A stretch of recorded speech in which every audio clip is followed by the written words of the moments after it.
남북이음 프로젝트 한 뼘 차이.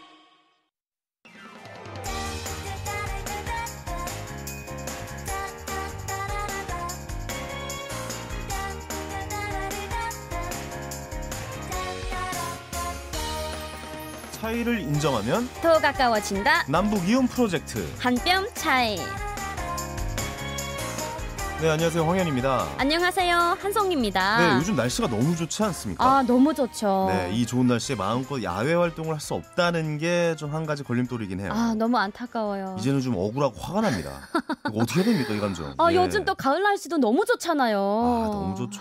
진짜 정말? 천고의 마비의 계절이 네네. 눈앞으로 다가왔습니다. 아, 맞아요. 오늘 상암동 오기 전에 잠깐 차에서 내려서 좀 하늘 봤거든요. 네. 송희 씨 근데 그거 아세요? 그냥 하늘 한번 바라보는 것만으로도 사실 좀 뭐랄까 힐링이 좀 된다고 해야 되나? 아, 힐링이 되죠. 그런 시간이 왔어요. 네, 그런 계절입니다 지금이. 근데 우리는 스튜디오에 밖에서 이러고 있습니다. 그러니까요. 마스크 쓰고 이러고 있습니다. 저 너무 예. 힘드네요. 심지어 이거 가림막까지도 쳤어요. 맞아요. 네. 네, 이렇게 거리가 멀어져 있어 본 적이 없었던 것 같은데. 네네. 우리 한 뼘 차이를 인해 가지고 청취자분들이 이제 또 한 뼘이 됐으면 좋겠네요. 그렇습니다. 아무 말입니다. 네네. 네. 진짜 아무 말 던지네요. 예. 자, 남한 속담에 가을 곡식은 재촉하지 않는다는 말이 있어요. 네네. 그러니까 가을 곡식은 이제 다 된 곡식이니까 네. 뭐 서두르지 말고 기다렸다가 적기에 수확하라. 네. 뭐 이런 뜻이죠. 네네. 송희 씨는 이 속담 어떻게 뭐 좀 생각이 들어요? 아, 저는 네. 이 속담을 매우 공감하는 게요. 네. 내가 원하는 대답을 해줘야 돼요 지금. 아, 네. 예, 예. 아, 원하는 대답이 예. 원하는 대답인가요? 네네. 그러면 저는 반대로 가겠습니다. 어떻게 갈까요? 뭐 어차피 뭐 도둑놈들도 들 일이 없잖아요. 네, 그렇기 때문에 그냥 뭐 추수가 되면은 그냥 뭐 그 감성에 맞게 갈거대하면 되지 전혀 않을까요? 그런 뜻이 아니고요. 코로나19도 다 끝이 있다. 네네네. 예, 지금 여기가- 제 상황이 지금 대본이 지금 어디 갔는지 없어요. 그래서 아무 말 막잔치거든요. 네. 서두르지 말고 지금의 가을을 즐겨라. 아, 그렇죠. 뭐 이런 네. 말씀을 좀 드리고 싶었습니다. 우리 또 그 청취자분들께서 사회적 거리 단계를 조금만 좀 더 이거 해주시면은 코로나는 조금 좀 더 퍼지지 않을 거라고 전 예상을 합니다. 그렇습니다. 가을을 나가서 즐길 수 없다고 답답해하지 말고 지금 우리 앞에 가을을 뭐 우리만의 방법으로 좀 즐기자 이렇게 말씀드리고 네. 싶네요. 그 가을의 기운을 아주 뭐 가득 담고 예. 아, 죄송합니다. 많이 힘드신가 봐요. 네가 안 받아주니까 너무 힘드네. 아우, 정말. 예. 자, 그 가을의 기운을 가득 담아서 오늘 한 뼘 차이 즐겁게 시작해 보겠습니다. 자, 노래 한 곡 듣고 시작할게요. 신승훈의 가을빛 추억. 안녕하십니까. 평양에서 온 우지입니다. 지금은 요양보호사와 장애인 활동 지원사로 일하고 있습니다.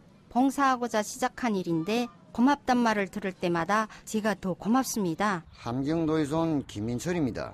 힘든 도시생활을 쫓고 강원도로 내려와서 고사리 농사를 짓고 있습니다. 주변 분들이 많이 도와줘서 귀농의 꿈을 이뤘습니다. 근데 이젠 제가 대비 돌려주고 싶습니다. 생소한 환경을 극복하고 우리의 이웃이 되기 위해 열심히 노력하는 탈북민들에게 마음의 응원을 보내주세요. 이 캠페인은 통일부와 남북하나재단이 함께합니다.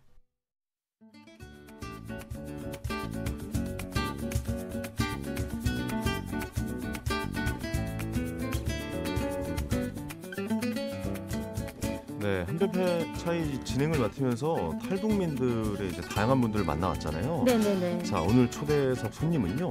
저와 비슷한 일을 하고 계신 분입니다.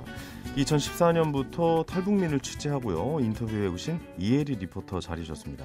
안녕하세요. 네, 안녕하세요. 반갑습니다. 어서 오세요. 네, 반갑습니다. 역시 톤이 네. 예, 리포터씨가 바로 하이로 가네요. 네, 예. 하이로 안녕하세요. 가야죠. 예. 안녕하세요. 네, 반갑습니다. 네, 간단하게 좀 소개 좀 부탁드릴까요? 네, 이 세상의 소리를 비롯해서 사람들의 이런 목소리를 소중히 전해드리고 있는 리포터이고요. 그 YTN의 간판 아나운서라고 할 수 있는 최형진 아나운서가 네. 저한테 이런 애칭을 만들어 주셨는데 어떤 애칭인가요? 리포터계 화석이다. 왜요? 리포터계 암모나이트다 이렇게. 오래되셨나요? 네, 올해 이렇게 활동하고 있다 보니까 오. 아마 YTN 청취자분들은 또 저를 그렇게 기억해 주시지 않을까. 네, 이렇게 한번 소개를 해봤습니다. 대단하시네요. 사실 리포터라는 직업이 네. 왜냐면 새로운 인물들이 계속해서 들어오기 그렇죠. 때문에 좀 오래 하기가 힘든 직업이다라는 인식이 있거든요. 네, 맞아요. 저는 살짝 놀랬던 게 리포터는 이제 뭐 농촌에 나가서 그 농산물을 이렇게 6시 내 고향. 네, 맞아, 네. 맞아. 그런 건 줄 알았는데 라디오도 이렇게 리포터를 한다고 해서 너무 네. 좋은 것 같아요. 네. 모르시는 분들이 많으세요. 왜냐하면 네, 눈에 네. 보이지 않으니까. 그렇죠. 그런데 정말 많은 일을 합니다. 와. 뭐 아이템 선정부터 네네. 직접 또 인터뷰도 하고 오. 또 편집도 하고 음. 원고까지 작성해서 이렇게 방송까지 하니까 정말 많은 일을 하고 있어요. 대단하십니다. K본부의 버석이네요. 그 진짜로 K본부 그 라디오 프로그램에서 리포터 활동하고 계신다고 알고 있었는데 네. 어떤 프로그램에 지금 계신 겁니까? 지금 이제 통일열차라는 프로그램에 제가 출연하고 있는데요. 네. 네네. 이 프로그램은 이제 통일 시대를 열어가는 그런 역할을 하고 있고, 저는 이제 그 통일 속으로, 현장 통일 속으로라는 이런 코너에서 취재 리포터로 활동을 하고 있습니다. 그러면 통일 열차에서 어떤 내용을 취재하세요? 네, 주로 이제 통일을 만들어가는 사람들, 네네. 통일을 준비하는 사람들, 아. 뭐 이런 사람들을 만나고 또 탈북인들의 이런 남한 사회 정착 이야기들을 직접 담아서 방송에 소개하고 있는데 네네. 지금 사실 우리 진행자 두 분이 하시는 일을 저는 네네. 현장에서 직접 한다고 생각하시면 그렇죠. 될 거예요. 와, 네. 진짜 대단하시네요. 맞는 말씀이신 것 감사합니다. 같아요. 예. 네. 통일열차라는 프로그램, 그러니까 직접 이제 현장에 나가셔서 취재를 해오시는 건데 네. 최근에는 또 코로나 사태가 좀 장기화되면서 맞아요. 직접 인터뷰하거나 만나 뵙기 좀 힘들겠네요. 어떻습니까? 네, 맞습니다. 이게 원래 이 인터뷰라는 게 직접 만나서 얼굴을 그렇죠. 보고 이렇게 그럼요. 인터뷰를 해야 되고, 저는 이제 통일 현장을 취재하는 거니까 다양한 무슨 행사나 교육 현장들을 주로 가서 이렇게 인터뷰를 하는데, 그런 행사 자체가 없죠. 네, 요즘. 요즘에는 또 얼굴 마주 보는 것도 너무 힘든 일이고 하다 보니까 네네. 이런 것들이 다 중단된 상황이에요. 그래서 주로 저는 전화로 탈북민들 인터뷰를 하거나 아니면 이제 통일과 관련된 사람들 인터뷰를 하고 있습니다. 우리 그 리포터님께서는 이제 탈북민들 위주로 또 취재를 많이 하시잖아요. 네. 근데 북한과 탈북민에 대한 관심을 언제부터 가지게 된 계기가 있어요? 저도 사실 제가 이 일을 하게 될 줄 몰랐어요. 네네. 그런데 한번 생각을 해보니까 제가 이제 대학 전공을 정치 외교학과를 나왔거든요. 아, 네. 그러시구나. 그래서 그때 학교 다닐 때 이제 한국의 근현대사나 아니면은 이제 과거의 이런 역사부터 이렇게 배우다 보니까 네네. 자연스럽게 북한의 정치, 북한의 문화 네. 이런 것들 체제 뭐 이런 거. 네. 음. 그런 것들을 배우게 되면서 그때부터 뭐 북한 관련한 뭐 레포트 같은 것도 작성하게 됐고 하면서 정말 자연스럽게 북한에 대해서 저는 이미 많이 알고 있었는데 또 제가 하고 있는 일이 또 이거와 연관돼서 네네. 이렇게 쭉 신기하다. 하고 있다 보니까 너무 신기하더라고요. 아니 전 좀 궁금한 게 탈북민들을 인터뷰할 때는 뭔가 다릅니까? 남한 분들이랑 인터뷰할 때 거의 다 비슷하지 않을까요? 네, 어때요? 비슷해요. 그렇죠. 정말 다른 점이 하나도 없어요. 그리고 저는 뭔가 메리트라고 하면 저의 장점 중에 하나라고 할 수도 있겠는데 네. 네네. 지금은 사실 마스크를 껴서 잘 얼굴을 모르잖아요. 그렇죠, 근데 그렇죠. 제가 약간 얼굴이 동글동글한 상이에요. 저도 눈도 그래요. 동글동글하고 예, 예. 코도 동글동글하고 네네. 하다 보니까 탈북민들이 저를 딱 봤을 때 고향이 북한인 줄 아세요. 아, 진짜요? 네, 그래서 제가 이렇게 다가가서 탈북민들 인터뷰를 하면 고향이 북한 어디냐고 처음에 이렇게 많이들 여쭤보시더라고요. 근데 리포터님의 그 이미지상에 약간 그 평양 도시여자 같은 그런 느낌 풍기긴 해요. 아, 진짜요? 네네네. 그래서 제 친구도 너는 북한에서 만약에 태어났으면 그래도 예쁜 얼굴에 속하지 않았을까? 아니, 약간 그렇죠, 이런. 그렇죠. 네. 야, 오히려 송희 씨랑은 정반대네요. 송희 씨는 오히려 남쪽에 오셔서 네네. 많은 도움을 받으셔서. 아, 그렇죠, 그렇죠. 예. 저는 이제 의술의 힘이죠. 네네. 그래서 저는 이 얼굴에 감사하면서 탈북민들 인터뷰할 때는 그래도 내가 탈북민들과 약간 비슷한 얼굴 이런 분위기를 좀 풍기니까 탈북민들도 제가 이렇게 다가갔을 때 친근감을 마음을 느끼는 열고 거군요. 네, 친근감 약간 있게 좀 마음을 좀 터놓게 하는 그런 네. 이미지가 좀 분위기가 있는 것 같아요. 맞아요. 감사합니다. 저도 보자마자 말 올린 줄 알았어요. 너무 편해가지고 야, 물 좀 떠와라고 할 뻔했어요. 예, 너무 편합니다. 네. 처음 인터뷰 나갔을 때 기억 나실 것 같아요. 왜냐하면 이 누군가를 인터뷰한다는 게 사실 이게 쉬운 일은 아니거든요. 쉬운 일이 아니에요. 그렇죠. 성격도 고집도 센 친구들 많을 거잖아요. 그렇죠. 이게 사람에 맞춰주는 거다 네. 보니까 쉽지 않았을 것 같은데 좀 설레기도 하고 좀 긴장도 되셨을 네. 것 같아요. 그때 기억나십니까? 그때 사실 제가 이제 탈북민 인터뷰를 처음 했었을 때를 생각을 해보니까 어떤 말을 꺼내야 될지 모르겠는 거예요. 처음에 네. 딱 만났을 때. 지금은 이제 만났을 때 뭐 이렇게 자연스럽게 이야기를 꺼내고 인터뷰하는 네네. 기술들이 많이 그렇죠. 생겼지만 왜냐면 우리가 약간 거리를 두면서 생각을 해서 맞아요, 그래요. 맞아요. 우리랑 맞아요. 다를 것이다라고 맞아요. 전제를 해서 그랬던 것 그쵸. 같아요. 그래서 처음에 어떻게 시작을 해야 되나, 이분의 마음을 어떻게 좀 꺼내봐야 되나, 그게 가장 좀 저의 숙제였고 머릿속이 진짜 하얘지더라고요. 어떻게 이야기를 해야 될지. 경험해보지 않은 네. 상황이니까. 그런데 저도 이제 자주자주 탈북민들을 만나고 인터뷰를 하다 보니까 네. 뭐 이제는 사실 탈북민들과 정말 남한 주민이 뭐 다른 다르지 게 없어요. 않다. 네.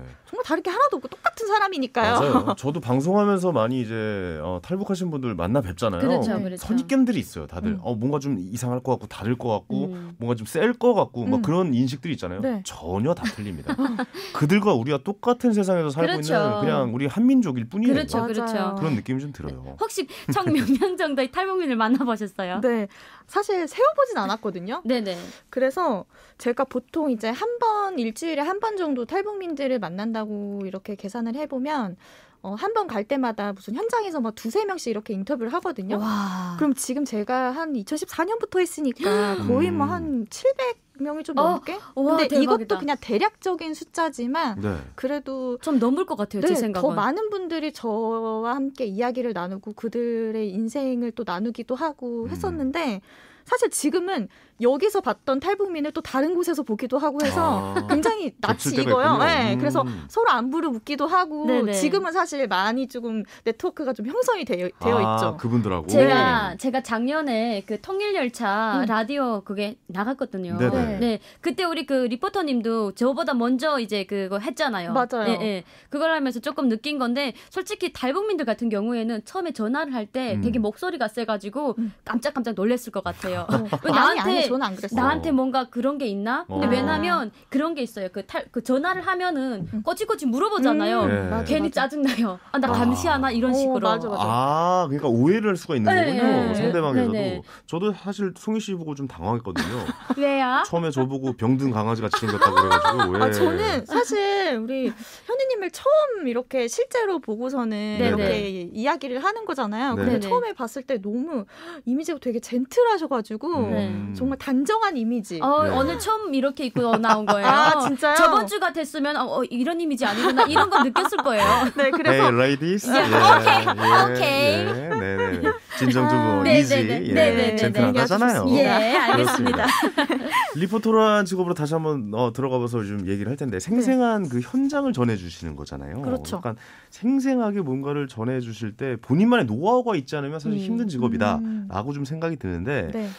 저희가 또 라디오 프로그램이다 보니까 뭐랄까요, 좀 북한 음식에 대해서 이야기할 때 그리고 북한 우표에 대해서 이야기할 때 이 현장에 대해서 전달해드리기가 사실 굉장히 힘들어요. 힘들죠. 맞아요. 예, 이게 좀 한계가 느껴지긴 하는데 네.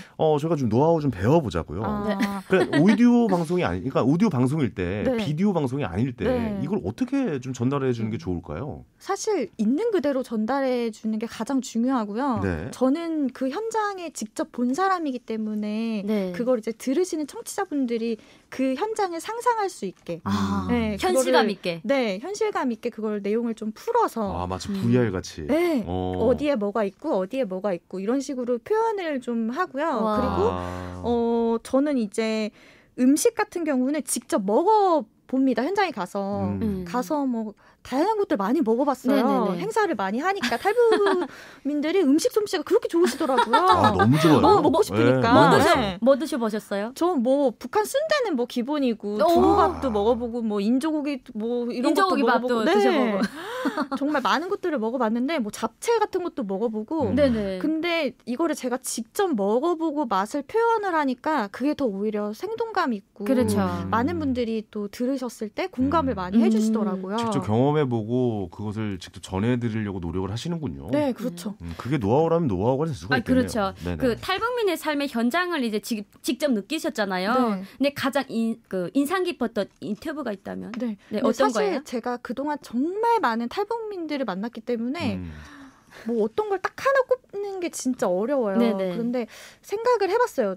어떤 분들이 좀 기억에 남을까. 근데 저는 이제 탈북민들 중에서 본인의 이런 재능을 가지고 어떤 뭐 사업이라고 하긴 뭐하지만 뭐 가게를 낸다거나 네네. 뭐 이런 식으로 본인의 인생을 이렇게 펼쳐 나가시는 분들의 이야기를 들으면 저도 되게 배울 게 많아요. 아, 힘이 나죠. 네. 네. 아, 나도 이렇게 열심히 자기 개발하면서 또 그렇게 살아야겠구나라는 거를 또 느꼈고, 그리고 이분들 같은 경우에는 마인드가 굉장히 좀 잘 단련이 되어 있으세요. 그래서 항상 감사할 줄 아시더라고요. 내가 그래요. 이렇게 받은 거에 대해서 감사하니까 맞아요, 이런 것들을 맞아요. 베풀어야겠다. 이런 것들 내용을 들으면 아, 정말 다른 탈북민들에게 또 다른 본보기가 되어주시겠구나. 그리고 남한 주민분들도 이 방송을 들었을 때 탈북민들이 이런 생각을 하고 있으니까 우리가 또 이렇게 바라봐야겠구나라는 선입견 거를 또 같은 게 좀 네, 없어지죠. 알 수 있으니까 그런 사례도 있었고, 그리고 또 한 분은 이제 저와 좀 비슷한 또래 남자 청년이었는데 네. 한국에 이제 탈북을 하고 와서 생활을 하다가 이제 저와 어떤 계기로 이제 인터뷰를 하게 됐어요. 근데 그분이 어머니께서 이제 북한에 계시는데 생사를 전혀 알 수가 없고 연락이 끊겨서 부모님이 너무 보고 싶고 찾고 싶어서 그런 이야기들을 이제 울면서 말씀을 하시더라고요. 그래서 그리운 가족을 만날 수 없는 그런 탈북민들의 그런 아픈 마음을 또 같이 또 공감해 보니까 그런 부분에서도 되게 기억에 남았던 것 같아요. 그러니까 이게 공감 능력이라는 게 굉장히 좀 중요한 것 같아요. 네. 그러니까 그분들의 생각 과연 어떤 과거를 거쳐 지금 이 자리에 오셨는지 그분들을 이해하지 못한다면 사실 인터뷰가 될 수가 없다라고 없죠, 생각이 없죠. 들어요. 네. 그 저도 좀 잘못 진행을 했던 기억이 나요. 어떤 점이면 저도 이제 한 뼘 차이 진행한 지 얼마 안 됐을 때 그렇죠. 이렇게 초대석에 모시면은 저는 그런 질문도 드린 적이 있어요. 탈북한 것 같지 않으신데요? 근데 이 질문이 사실 어떻게 보면 굉장히 신뢰가 되는 질문이고 그렇죠. 선입견으로 그분을 바라봤던 질문이었다는 걸 이제 공부하고 생각해 보니까 맞는 거더라고요. 그러니까 근데 그때 또 상황이 처음으로 잘못됐다는 보니까 거죠. 네. 또 그렇게 신기할 수도 있어요. 저는 좀 한편으로는 이해돼요. 맞아, 탈북민으로서. 맞아. 네. 근데 우리는 그분들에게 선입견으로 그렇게 얘기하면 안 된다는 것을 이제 알았거든요. 그러니까 이렇게 좀 조심스러울 때, 그러니까 취재할 때 좀 뭐랄까요, 좀 상대방의 마음을 이해하고 조심스럽게 다가가고 이럴 때가 좀 많을 것 같은데 네. 어때요? 이런 어려움에, 그러니까 몰라서 틀렸을 때도 있잖아요, 사람이. 그렇죠. 예, 그러니까 리포터님만의 좀 뭐랄까 원칙이 있습니까? 이런 거를 좀 헤쳐나갈 수 있는. 그러니까 저는 지금도 약간 그게 고민이 되는 게 혹시 탈북민이세요? 이렇게 물어보는 게 너무 실례인 거예요. 그러니까 저도 현장에서 만났을 때, 왜냐면은 탈북민 탈북민들도 인상이 저희랑 너무 비슷하니까 비슷하잖아요. 똑같죠. 우리 남한 네. 주민들하고. 네네. 그러니까 제가 먼저 탈북을 하셨냐 이렇게 물어보기가 죄송스럽고 그게 실례라서 저는 제가 먼저 탈북민이세요라는 말을 절대 하지 않아요. 아, 진짜요? 네, 그분이 말을 꺼낼 수 있게 좋네요. 제가 뭐 여러 가지 질문을 하면서 그분이 자연스럽게 저는 뭐 북한에서 오게 됐고 뭐 이렇게 이야기를 하게 되면 탈북민이시구나 이렇게 제가 인지를 하고 이야기를 하게 되지, 제가 먼저 이렇게 혹시 탈북민이세요 이렇게 여쭤보는 게 그게 실례이기 때문에 와. 절대 그렇게 여쭤보지 않고, 그리고 그분들의 고향을 절대 방송에서 이야기하지 않아요. 아, 그래요? 네. 왜냐하면 이제 탈북민들 같은 경우에는 이런 미디어라든가 이런 데 이제 노출된 걸 되게 꺼려하세요. 어렵죠. 그래서 예. 인터뷰랑 이렇게 할 때 보면은 매우 많이 힘들었을 것 같아요. 어때요? 맞아요. 그래서 절대 이제 본인의 실명을 이야기하는 거를 굉장히 좀 두려워하시고 네. 혹시라도 북한에 가족이 있기 때문에 네. 자신의 피해갈까 봐. 이야기가 불이익이 갈 수 있죠. 네. 그렇죠. 네. 들렸을 때 조금 불이익이 갈 수 있을 것 같다는 걱정 때문에 실명이나 이런 것들을 이야기하지 않고 그런 지역명, 고향명을 좀 자세히 말하지 않아요. 왜냐하면 그런 것들을 통해서라도 그분이 또 정보가 노출이 될 수 맞아요. 있으니까. 예. 그냥 뭐 양강도에서 왔다면 그냥 네, 양강도 이렇게. 도까지 네네. 도까지 이렇게 설명하고 있습니다. 한송이 씨도 그럼 가명이신 거잖아요. 그렇죠. 네. 원래 제가 이제 그 본명은 있었어요. 근데 제가 이제 그 TV에 이제 그 방송을 하면서 그때 저희 그 제작진 분들이 제 이름을 그냥 만들어 주셨어요. 한송이라고. 네. 근데 이름 너무 그냥 예뻐요. 네. 그래서 그냥 한송이로 그냥 개명을 하고 그냥 그 이름을 그냥 써요. 제 이름은 너무 순수 이쁘네요. 한글이거든요. 네. 물어보지 세종대왕님이 않겠습니다. 후손으로 예, 예. 후손이기 때문에 개인 정보는 보호해 드려야 되니까. 그렇죠. 아니 탈북민을 그 누구보다 많이 만나셨을 것 같아요. 네. 네, 어떻게 보면 그렇죠. 한송이 씨보다 더 많이 만나보셨을 수도 있겠네요. 저는 솔직히 대한민국에 그 탈북을 해서 왔잖아요. 네. 탈북민들이 뭐 38,000명 된다라고 하는데 그렇게 우리 그 리포터님만큼 만나보지는 그러니까요. 못했어요. 아, 네. 그럴 수도 있겠네요. 네. 더 많이 왜냐면 매주 만나시는 그렇죠, 방송에서 그렇죠. 그러시니까. 근데 가장 좀 어렵다라고 느끼는 부분, 그러니까 남한 사회에서 정착을 하실 때. 네.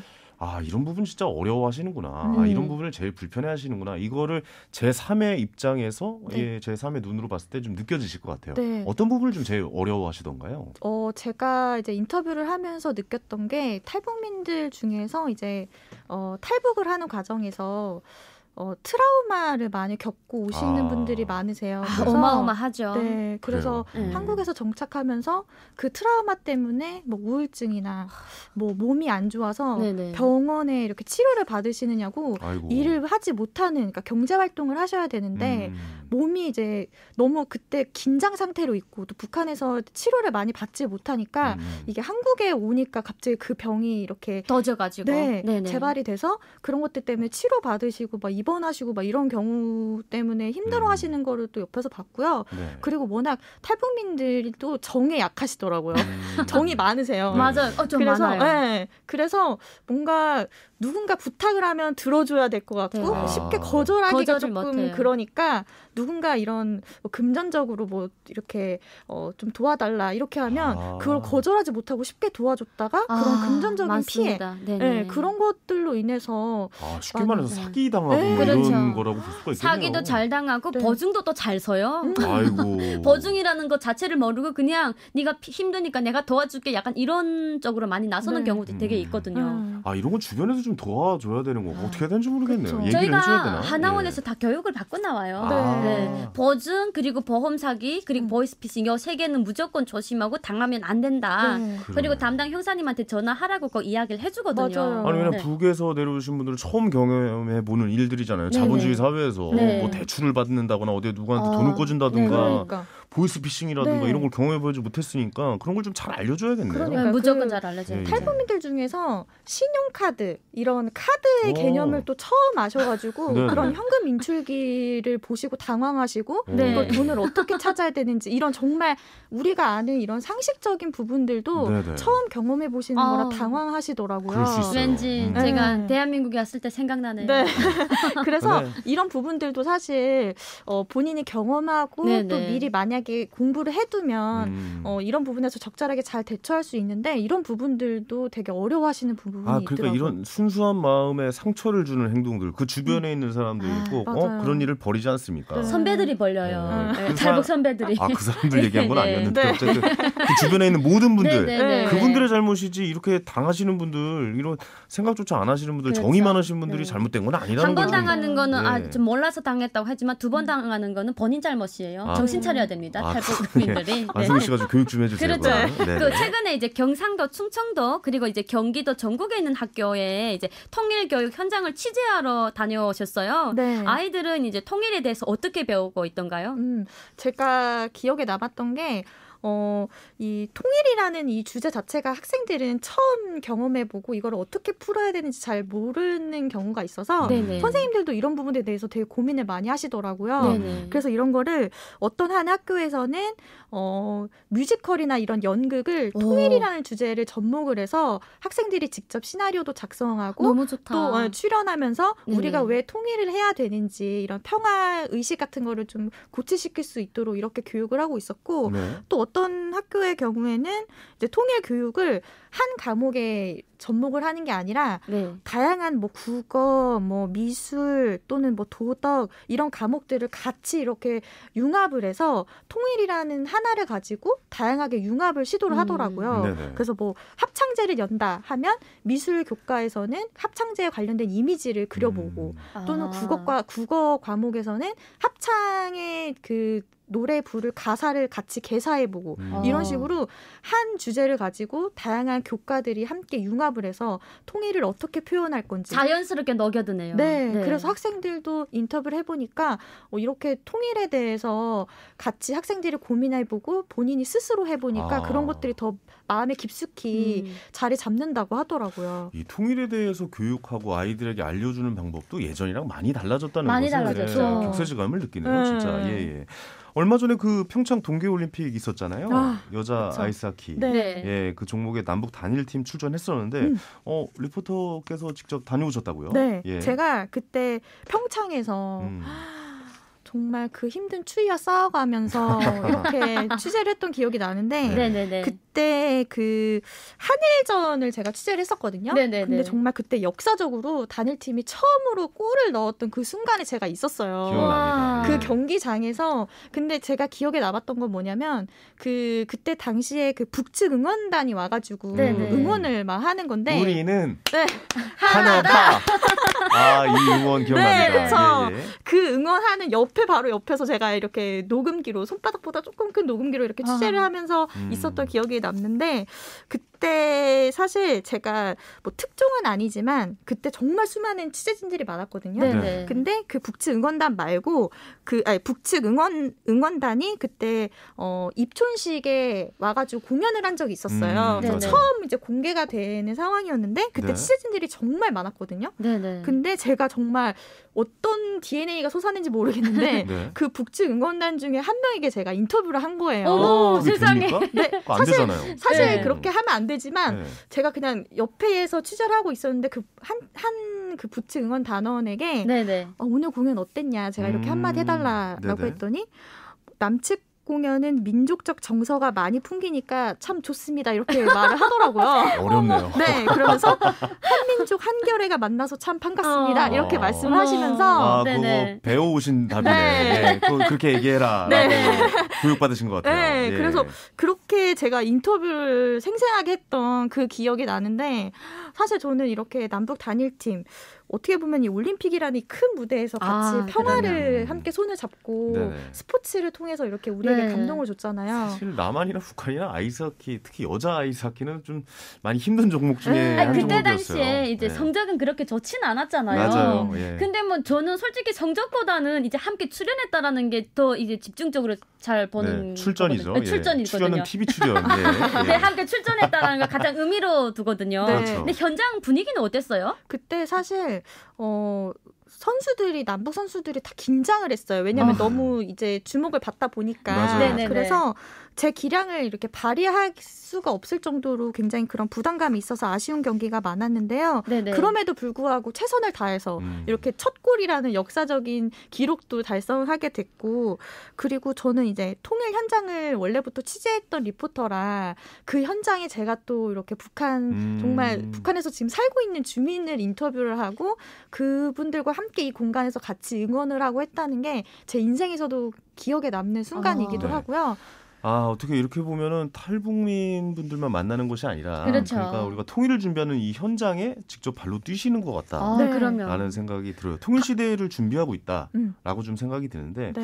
어때요? 그분들의 목소리, 통일을 준비하고 계신 분들의 목소리도 좀 많이 들으실 것 같은데 그분들의 목소리는 요즘 어떻게 들리고 있는지 좀 여쭤볼게요. 네, 그 통일 관련해서 이제 활동하시는 분들이 정말 많아요. 근데 네. 그분들은 통일 시대에는 반드시 올 거다. 그렇기 때문에 우리가 잘 준비를 해야 된다라는 그렇죠. 이런 메시지를 항상 이야기를 해주고 있었고요. 네. 그리고 이 통일에 대한 가치가 어마어마하기 때문에 이런 것들을 우리 미래 후손들에게 물려줘야 되잖아요. 네네네. 그러니까 그거를 물려주기 위해서 우리가 지금 할 수 있는 역할을 최선을 다하자 이런 메시지를 항상 늘 마음에 품고 그런 것들을 위해서 또 다양한 활동들을 하고 있더라고요. 그 마지막으로 이제 취재하고 싶은 분야나 활동 계획을 여쭤보면서 마무리를 할게요. 네, 사실 너무 빨리 끝났어요 인터뷰를.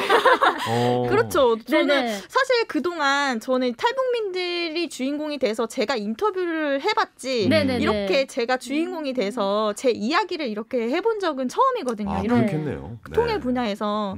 그런데 이렇게 다양한 사람들도 만나고 하면서 저도 다양한 세상들도 경험하고 있지만 통일과 관련한 분야를 경험을 해보니까 우리의 역사 분야를 좀 많이 공부하고 싶다는 생각이 들었어요. 네네. 어차피 우리 한민족은 또 그렇죠. 뿌리잖아요. 그렇죠. 같은 역사를 가지고 네네네. 있으니까. 그래서 그런 역사들을 좀 되돌아보고 같이 공부하면서 우리 남북이 함께 통일하기 위해서 어떤 노력이 필요할지 이런 부분들을 좀 잘 공부해서 많은 청취자분들한테 들려주고 싶고 또 그런 것들을 또 함께 했으면 좋겠다라는 그런 바람이 있습니다. 아이고 오늘 정말 그 좋은 얘기 많이 네. 듣습니다. 네. 앞으로도 그 통일의 현장에서도 함께 하셔야 될 것 네. 같고 네. 그분들의 목소리 역시도 좀 많이 저에게 들려주셔야 될 것 같고. 네. 그 마지막으로 네. 요거 이 그 한 뼘 차이로 우리 탈북민들이 많이 들어요. 그래서 본인 사연을 이렇게 좀 알리고 싶다라고 하면은 우리 그 이혜리 리포터님한테 그런 예, 거예요.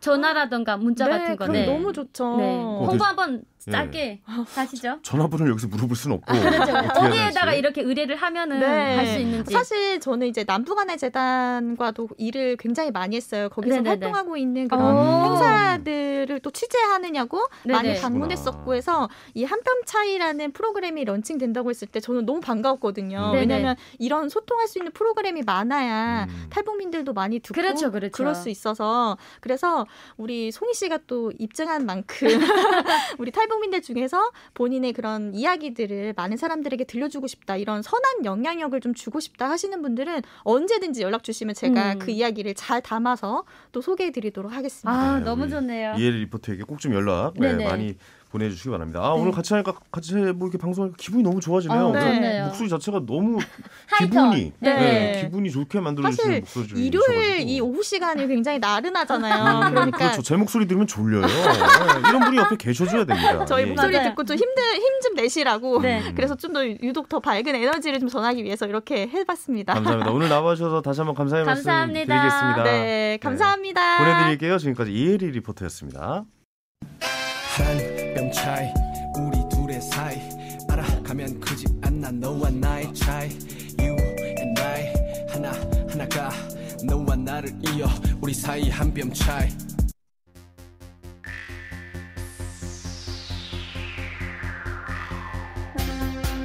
자, 시청자 여러분 안녕하십니까. 한뼘 뉴스 황현입니다. 자, 오늘도 역시 한송희 기자와 함께 북한의 최근 뉴스를 낱낱이 파헤쳐 보도록 할 텐데요. 한송희 기자. 아, 네, 안녕하십니까. 한송희 기자입니다. 한송희 기자는 그 양강도 출신으로 제가 알고 있는데 아, 예, 잠깐만요. 왜요? 그 저에 대해서 좀 잘못된 정보를 가지고 계신 것 같은데 양강도라니요. 저는 양강도가 아니라 네. 북한의 맨하튼 평해튼에서 온 여자라고요. 맨하튼, 평해튼. 예. 네네네. 아니 근데 뭐 지난번에 이름 바꾸더니 이번에 뭐 고향도 바꾸고 뭐 평해튼 뭐 맨하튼도 아니고 뭐 뭔 소리입니까 도대체? 아, 뭐 가난한 서울 출신 황현희 씨가 알면 뭐 네? 알겠습니까? 아, 참나 진짜. 아 좋아요 알겠습니다. 한송희 기자가 뭐 양강도가 아니라 북한의 맨하튼 뭐 평양에서 왔다 치고 그래 왔다 치자고요. 그럼 뭐 평해튼에서 어떤 생활을 하셨는데요? 그럼 드러나 봅시다. 네, 일단 평해튼에선 말입니다. 초고층 아파트에서 일어나서 창을 활짝 열고 밖을 한번 쫙 본단 말입니다. 그리고요.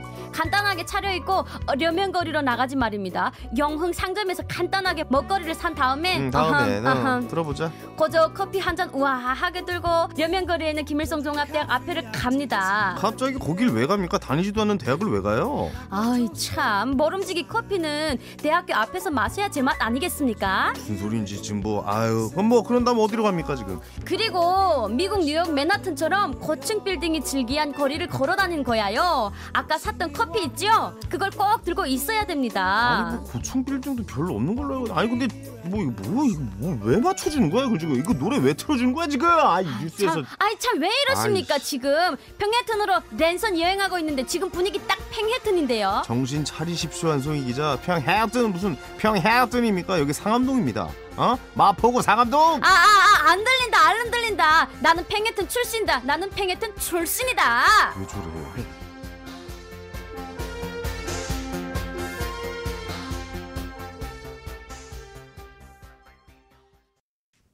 자 스팅의 잉글리시맨인 뉴욕 듣고 왔습니다. 선곡이 참 네.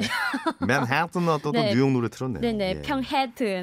자, 오늘 한뼘 뉴스는요. 북한의 맨하튼이라고 불리는 요즘 평양의 모습, 이른바 뭐 평해튼에 대해서 내용으로 좀 꽁트를 만들어봤는데 요즘 진짜 평양을 좀 평해튼이라 부른다 이런 얘기가 있어요. 요즘은 아마 좀 특히나 더 그러죠. 왜냐하면 북한에 지금 그 김정은 체제가 들어서면서 네. 평양을 완전 외국처럼 만들어놨어요. 아, 진짜로 네네. 그래요? 그래서 고층 빌딩 같은 경우에는 기본이고 평양에 딱 가보면은 이제 마카오라든가 홍콩 그리고 이제 그 뉴욕의 맨하튼 약간 네. 이런 거랑 분위기가 너무 비슷해가지고 그 평양 사람들이 이제는 평해튼이라고 이야기를 해요. 그러니까 평양 분들 자체가 평해튼이라고 부른다라는 그렇죠, 거예요? 아니면 그렇죠. 남한 분들이 거기 이름을 만들어서 아니에요. 아, 직접 본인들이? 네, 그 안에서 그렇게 불러요. 아, 그 정도로 고층 건물이 많이 올라가 네네. 있나요? 아니, 왜냐하면 그 이제 그 싱가포르 정상회담도 있었고 네. 그리고 하노이 정상회담도 있었잖아요. 그렇죠. 그러면서 이제 그 김정은 체제가 그 미국에 대한 한상을 북한 주민들한테 좀 심어줬나 봐요. 아. 그리고 또 한 가지는 이제 그 김정일 유훈이 있어요. 네네. 무조건 미국과 수교를 해라. 네, 이게 그 가장 첫 번째 그거거든요. 아, 그래서 꼭 해라. 그냥 네네네. 뭐 그런 모습을 좀 따라가야 된다. 네네네. 이런 식으로. 그리고 그 이제 그 미국 경제를 받아들여 가지고 네. 좀 그 경제 활동으로서는 좀 열린 세대로 그 좀 살아가라는 그런 이야기가 있었는데 최근에 평양은 이제 뭐 여명거리뿐만 아니라 각종 뭐 만경대 구역부터 시작을 해가지고 다양한 그 평양 거리를 조금 좀 새롭게 도시로 만드는 그런 경우가 되게 많아졌어요. 그러니까 얘기를 들어보면 요즘 평양은 거의 우리나라 강남 수준에 맞먹는다. 뭐 이런 얘기도 들려 있고, 뭐 건물, 뭐 고층 건물과 함께 뭐 상점들도 입점을 많이 했고. 요즘은 네. 그 이제 달러 상점이라고 하죠. 외화 달러 상점. 상점이요? 네네, 외화 상점. 아, 외화만 받는 곳이에요? 네네네. 아. 그래서 그런 외화 상점 같은 경우에는 뭐 전 세계 브랜드가 다 있습니다. 아, 뭐 명품 이런 것도 들어가 있나요? 그럼요, 다 있어요. 뭐 루이비통 막 약간 이런 거. 그리고 뭐 선에. 땡 뭐 이런 거. 아, 이런 거 다 들어가 있어요? 다 있어요. 아, 진짜로요? 그럼요. 재작년에 우리나라 그 대통령님이 북한에 갔잖아요.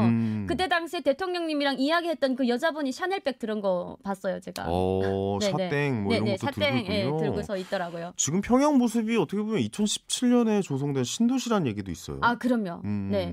왜냐하면 저는 한국에 왔을 때 이제 저기 종로 있잖아요. 네. 그런데 가면 이제 강화문 쪽에 가면은 고층 빌딩들이 정말 많더라고요. 아, 많죠. 네. 근데 제가 이제 우리 고모네 집에 탈북하기 전에 이제 고모네 집에 한번 딱 갔다 온 적이 있는데 네. 그때 당시에 이제 그 평양에서 이제 막 그 아파트들이 한창 올라갈 때였어요. 근데 지금 그 모니터로 보니까 뭔가 그 강남이랑 너무 비슷하고 약간 북한의 아파트가? 저 이제 강화문 쪽이랑 너무 비슷하다. 이런 걸 좀 많이 느꼈어요. 신세계네요. 요즘 네네네. 어떻게 보면은 실제 북한의 주민들도 그러면 그 생활 수준이 그러니까 겉모습만 그렇게 번지를 한 것이 아니라 네네. 고층 아파트가 올라가고 뭐 비싼 상점이 들어오고 명품이 들어오는 것처럼 그분들의 생활 수준도 좀 올라왔다고 봐야 되는 겁니까? 왜냐하면 그 명품 브랜드들이 북한에 들어가잖아요. 네. 당연히 그거를 소비할 수 있는 고객들이 필요하잖아요. 그 누가 소비를 한다는 얘기예요? 북한 주민들이 하는 거죠. 평양 이제 시민들이 소비를 한다는 그렇죠. 얘기잖아요. 그렇기 때문에 평양 사람들도 이제 그 생활 수준이 올라갔지만 지방 사람들도 생활 수준이 좀 올라갔다고 보시면 돼요. 네. 네. 그러니까 어떻게 보면은 우리나라의 강남, 그러니까 누구나 이제 강남에 살고 싶다, 뭐 이런 얘기도 할 때가 있잖아요. 네네, 그렇죠. 그런 것처럼 북한 주민들도 평양에 살아야 성공해서 평양에 살고 싶다 이런 생각을 좀 많이 하겠네요. 그러는 사람들도 많지만 이제 평양에는 일단 그 신분 보장이 안 되면은 들어가서 살 수가 없어요. 아, 결국 뭐 당 사람이었나. 네네. 대신에 어떤 게 있냐면 돈을 많이 벌어서 역세권에서 살자. 네. 아. 그 여기 있구나 장마당 주변의 그 집들은 다 역세권이라고 하거든요. 네네. 장사하기가 편하기 때문에 네. 이제 그런 경우가 되게 많아요. 꽁트에도 잠깐 저희가 다뤘는데 평양의 려명거리라고 했잖아요. 네네네. 제일 유명한 뭐. 네, 저희 고모네가 살고 있어요. 되게 잘 사시는가 보네요. 예. 새 아파트. 압구정도 로데오 거리, 약간 이런 느낌이네요. 10만 달러 주고 거기에 들어갔대요. 그게 또 들어갈 때도 돈을 그렇게 내야 되는 거고요. 10만 달러. 그러니까 그 이제 그 다른 지역에서 살다가 그 아파트에서 요즘은 이제 웃돈을 받고 아파트를 팔거든요. 네. 그래서 이제 선물 받은 집에서 이제 그 생활하기 어려우니까 그 집을 이제 한 몇만 달러 정도 윗돈을 받고 이제 팔은 거죠. 평양도 지금 부동산 가격이 상승 중에 있겠네요. 어마어마합니다. 그거 알아요? 미국과 수교를 하면은 평양 땅값이 하늘을 찌른대요. 그래가지고 요즘 그 평양 사람들이 집은 무조건 사두는 게 추세다라고 해가지고. 좀 이해가 안 가는 게 좋은 집에 들어가서 사는 게. 자유 경제 체제가 갖춰져 있지 않고 이제 그렇죠. 배급이죠. 배척을 하는 거잖아요. 네네네. 배급 사회고.